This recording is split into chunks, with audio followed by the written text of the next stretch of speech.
تمرین دوم صفحه 60.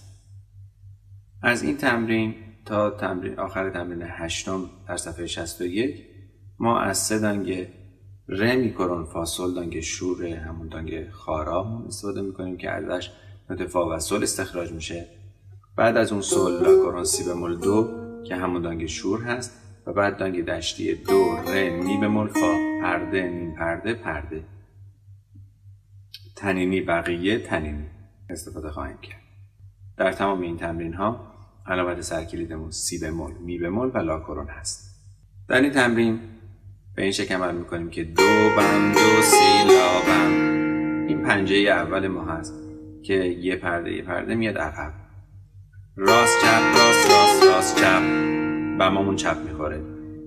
یه پله عقب‌تر سی بم سی لا سل بم و این بازی یه پله عقب‌تر لا بم لا سل فا بم سل.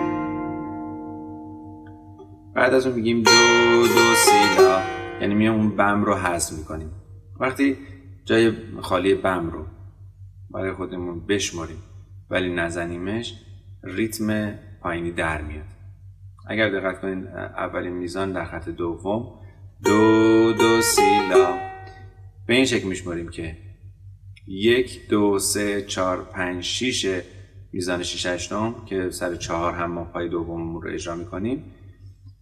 دو جزئی از نوت اول دو شده، شماره 2 جزئی از نوت اول شده و همچنین شماره 6 جزئی از نوت آخر شده. بنابراین 2 و 6 رو نمیشماریم.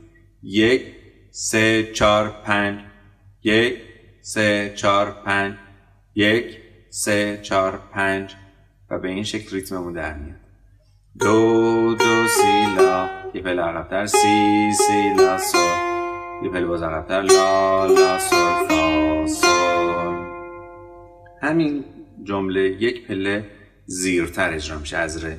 ره ره دو سی دو دو سی لا سی سی لا سل لا. بعد با کمی تفاوت جمله پایانی سی ره دو سی، حالا از دو دو سی لا سل و بعد سی لا سل فا سل. با سرعت 80 اجراش میکنیم.